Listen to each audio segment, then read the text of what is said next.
Hello বন্ধুরা, মৌলিক স্টাডিতে তোমাদের স্বাগত। আজকে আমরা ডব্লিউপিএসসি ফুড এসআই 2014 বাকি ম্যাথগুলোকে সলভ করব। আগের দিন 30 অবধি হয়েছে।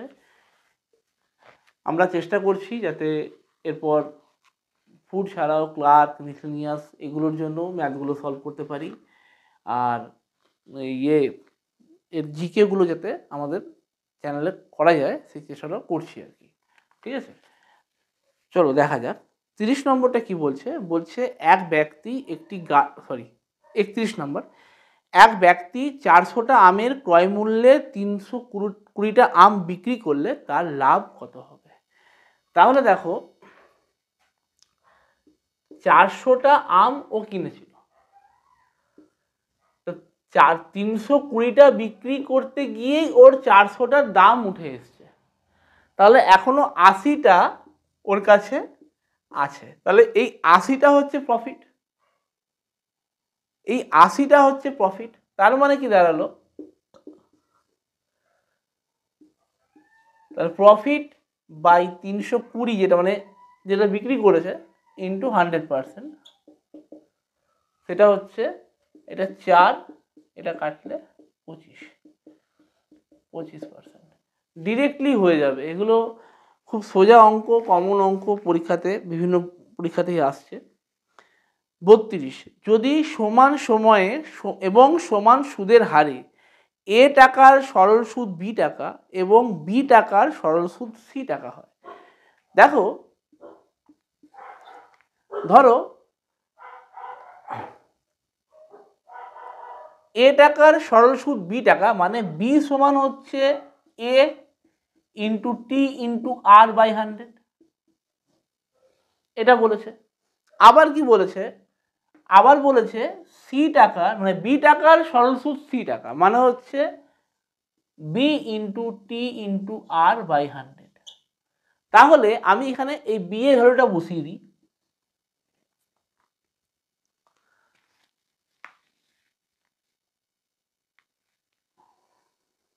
তাই তো বলেছে বি টাকার সরল সুদ সি টাকা। ওকে, তাহলে বলছে যে এবিসির মধ্যে সম্পর্ক বের করতে হবে।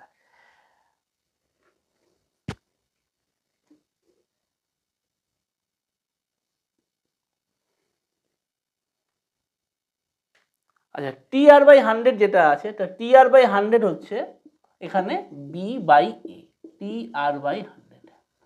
তাহলে টি আর বাই 100 জায়গায় এখানে বি বাই এ লিখে দিলাম।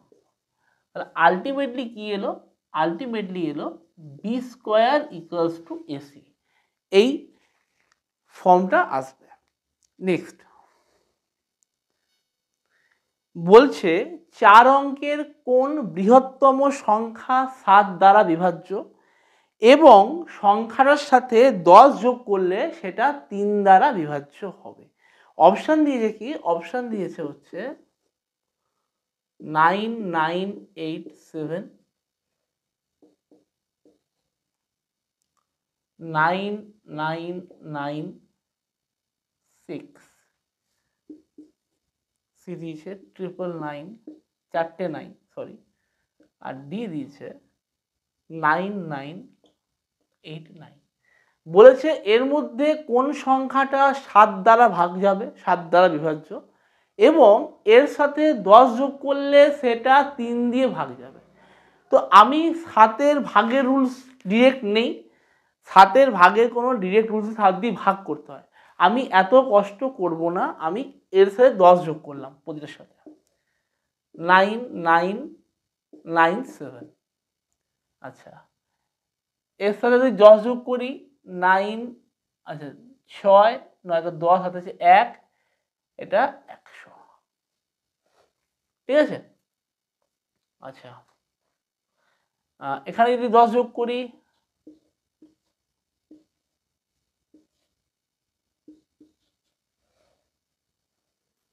এটা 9 আসবে, আর এখানে যদি 10 যোগ করি তাহলে এটা। এবার দেখো এইগুলো কোনটা 3 দিয়ে ভাগ যাবে, এই পুরোটার মধ্যে 3 দিয়ে কোনটা ভাগ যাবে, যোগ করলে 9 9 9, 7 3 দিয়ে যাচ্ছে না, তাহলে এটা যাবে না। এখানে 1 আর 6 7, 3 দিয়ে যায় না। এখানে 1 আর 9 10, 3 দিয়ে যায় না। 4টে 9 সব 3 দিয়ে যাবে, 9 9 18 9 27 9 36, 3 দিয়ে ডিভিজিবল। এবার দেখবো যে এই সংখ্যাটা 7 দিয়ে ভাগ যায় কিনা। 7 দিয়ে দেখো ভাগ যাচ্ছে কিনা। 7 দিয়ে ভাগ করলে 7 12 84, 7 13 91, 7 7 14 98, 1 7 2 14, 4 7 7 49। তাহলে এটা 7 দিয়েও ডিভিজিবল যাচ্ছে। তার মানে উত্তর হচ্ছে 9989, অপশন ডি। ঠিক আছে।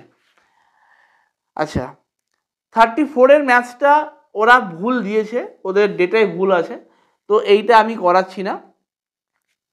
বলছে দুটো সংখ্যার গসাগু 9 এবং লসাগু 270, যদি সংখ্যা দুটোর যোগফল 99 হয় তাদের পার্থক্য কত হবে। ঠিক আছে, ভালো করে অঙ্কটা পড়ো। দুটো সংখ্যার গসাগু 9 এবং লসাগু 270, যদি সংখ্যা দুটোর যোগফল 99 হয় তাহলে পার্থক্য কত। আরেকবার বড় অঙ্কটাকে, দুটো সংখ্যার গসাগু 9 এবং লসাগু 270, যদি সংখ্যা দুটোর যোগফল 99 হয় তাদের পার্থক্য কত হবে। তার মানে কি, ধরো গসাগু, ধরো সংখ্যা দুটো এরকম আছে, এ বি আছে, যাই হোক সাপোজ, ঠিক আছে। তো এখন বলে দিয়েছে a প্লাস বি হচ্ছে 99। ওকে, এখন এদের গসাগু কি হবে, এদের মধ্যে কি কিছু একটা কমন যাবে, এ আর বি থেকে কমন যাবে 9, আর এই দুটো মিলে আসছে হচ্ছে 99 আসবে। এখানে কিছু একটা বসবে, নিয়ে 99 আসবে। তাহলে এখানে কি বসলে 99 আসবে, 9 × 11। তার মানে সংখ্যা দুটোর যোগফল 11 হতে হবে। ঠিক আছে, তো সংখ্যা দুটোর যোগফল 11 হতে হবে, তাহলে আমার এখানটায় 99 আসবে, এখানে যদি কিছু বসে।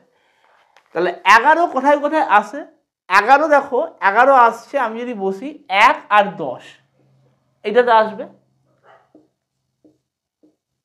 2 আর 9 আসবে, 3 আর 8 আসবে, 4 আর 7 আসবে, 5 আর 6 আসবে। ঠিক আছে, তো আর আসবে না, এই কটাতে আসবে। এখন তাহলে এইটা যদি হয় তাহলে 9 কে 9 আর 9 10 90, এদের এলসিএম করো, দেখো আসবে 270 এলসিএম লসাগু। কিন্তু এখানে যখন আমি করবো এটাকে, এখানে করলে আমার এখানে আসছে 18 আর 81, এইটার এলসিএম কখনোই 270 আসবে না, বা এইগুলোর আসবে না। ঠিক আছে, তো তাহলে এইখানে এই উত্তরটা আমার কাফি হবে। তার মানে এই সংখ্যা দুটো আছে ভেতরে 1 আর 10, তাহলে 10 - 1 হচ্ছে 9। ঠিক আছে, তো 10 - 1 হচ্ছে 9, এইটা হচ্ছে। চলো নেক্সট, এটা 35 নম্বর। হ্যাঁ, 34-এর অঙ্কটা ভুল দিয়েছে, এটা 35 নম্বর অঙ্কটা। নেক্সট দেখো, বলছে এ বি এবং সি এর আয়ের অনুপাত হচ্ছে 2:3:5। বি এবং সি এর মোট আয় 8,000 টাকা। বি এবং সি এর মোট আয় 8,000 টাকা, তাহলে সি এর আয় এর আয়ের তুলনায় কত শতাংশ বেশি। তাহলে এখন দাঁড়াচ্ছে, বলছে এ ইসটু বি ইসটু সি হচ্ছে 2:3:5। ওকে, এখন বলেছে কি বি আর সি এর টোটাল আয় হচ্ছে 8,000 টাকা। তাহলে এদের মোট আয় কত, 3 আর 5 8। তাহলে 8 ইউনিটের ভ্যালু যদি 8,000 হয়, তাহলে 2 এর ভ্যালু কত আসছে, 2,000। তাহলে এর ইনকাম হচ্ছে 2,000, আর সি এর ইনকাম কত আসছে, সি এর হচ্ছে 5। তাহলে 5 এর ভ্যালু হচ্ছে 5,000, সেটা হচ্ছে সি এর ভ্যালু। ঠিক আছে, তো বলেছে সি এর আয় এর তুলনায় কত শতাংশ বেশি। তাহলে এর থেকে কত বেশি, সি এরটা এর থেকে কত বেশি, 3,000 বেশি, 3,000 বেশি। তাহলে 3,000টা 2,000-এর কত পার্সেন্ট, 3000 2000-এ কত পার্সেন্ট? তাহলে 3000 বাই 2000 ইন্টু 100%, এটা মানে আসবে 150%। ঠিক আছে, এটা মানে আসবে 150%। নেক্সট দেখো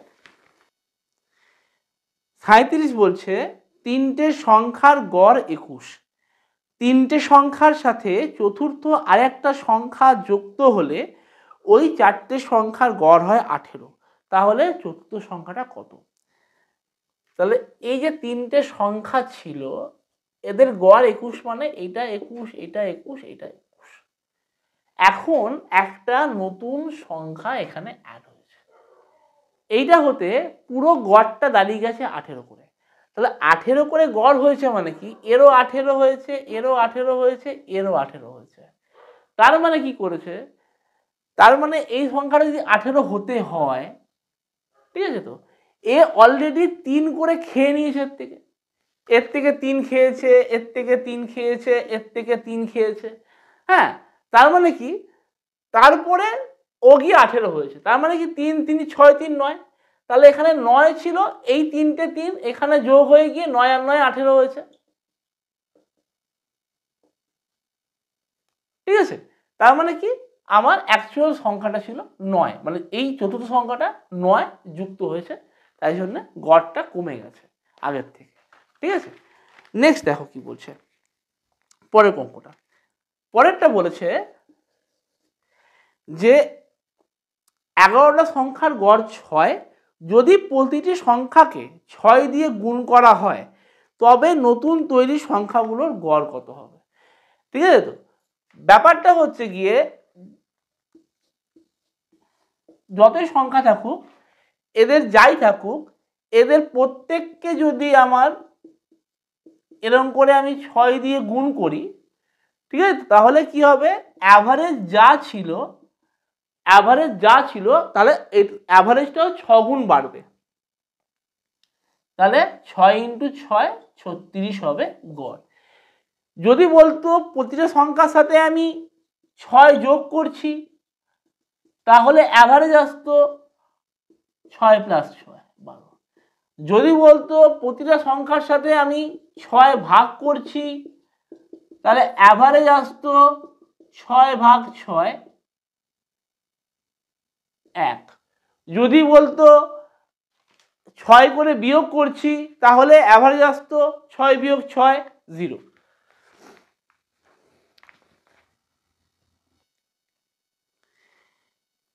বলছে 150 কিলোমিটার দীর্ঘ একটা ট্রেন একটা দাঁড়িয়ে থাকা ব্যক্তিকে 5 সেকেন্ডে অতিক্রম করলো, ট্রেনটার গতিবেগ কত? তো যখন আমরা জানি কি একটা ব্যক্তি, একটা পোল, একটা দাঁড়িয়ে থাকা কোনো বস্তুকে যদি একটা ট্রেন অতিক্রম করে তখন সে নিজের দৈর্ঘ্য অতিক্রম করে। এখানে বলেছে কি এখানে বলেছে যে 5 সেকেন্ডে 150 কিলোমিটার, পসিবল নয়, এটা মিটার হবে, এটা ভুল দিয়েছে। তাহলে 5 সেকেন্ডে যদি ও 150 মিটার যায়, কিলোমিটার হবে না, মিটার হবে, তাহলে 1 সেকেন্ডে যাবে কত, 30 মিটার। তাহলে 3600 সেকেন্ড মানে 1 আওয়ার, মানে 36 সেকেন্ডে যাবে হচ্ছে 108 আরো দুটো শূন্য এত মিটার।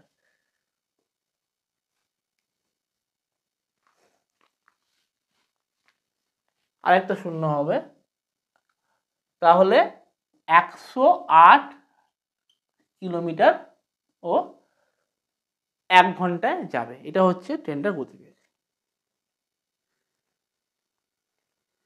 বলছে 77 সংখ্যাটাকে দুটো ভাগে এমনভাবে ভাগ করা হলো যে সেই সংখ্যা দুটোর গসাগু 11 এবং লসাগু হচ্ছে 110। দুটো সংখ্যার মধ্যে ক্ষুদ্রতম সংখ্যাটি কত? ভালো করে দেখো 40 কি বলেছে, বলেছে যে 77 সংখ্যাটাকে দুটো ভাগে এমনভাবে ভাগ করা হলো যে সেই দুটো সংখ্যার গসাগু 11 হবে এবং লসাগু হবে 110। তাহলে ক্ষুদ্রতম সংখ্যাটা কত? তাহলে এখানে অপশান কি দিয়েছে, অপশান দিয়েছে A 11, বি দিয়েছে 22, সি দিয়েছে 44, ডি দিয়েছে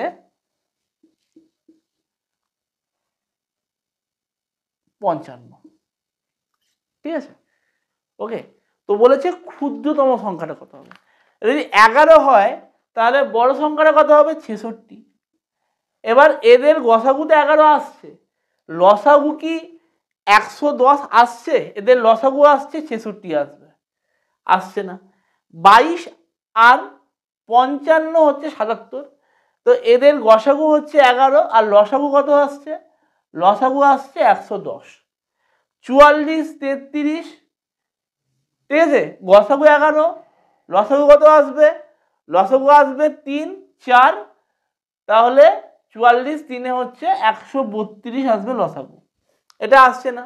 55, 22 এটাতেও আসছে, এটাতেও লসাগু আসছে 110, কিন্তু বলেছে ক্ষুদ্রতম সংখ্যা কোনটা, তাহলে এর মধ্যে ক্ষুদ্রতম হচ্ছে 22। ঠিক আছে, তাহলে উত্তর হচ্ছে অপশন বি 22। আজকের মতো এটুকুই রইল, আর 10টা অঙ্ক আছে, আমরা নেক্সট ভিডিওতে এটা কমপ্লিট করে দেবো। তারপরে আমরা মিসলেনিয়াস, ক্লার্কশিপ, এগুলোর জন্য ম্যাথস, জিকে, জিএস এগুলো নিয়ে আলোচনা করব। ঠিক আছে।